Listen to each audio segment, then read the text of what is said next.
Alfabeye yazdım aşkımı.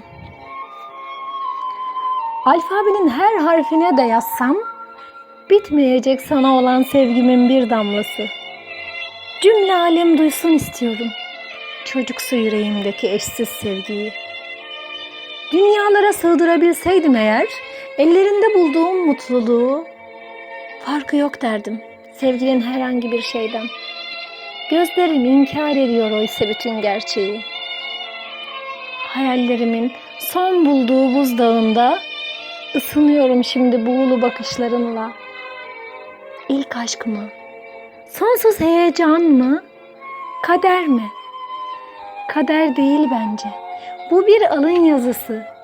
Layık olduğuna ulaşma çabası. Mutluluğumuz sonsuza dek bizim. Nedenim, niçinim, sebebim. Olmuyor sensiz, geçmiyor günüm. Özlüyorum seni, sensiz geçen her gün. Pınarımsın, kurumayıp hep akan. Rüzgarımsın, deli fırtınam.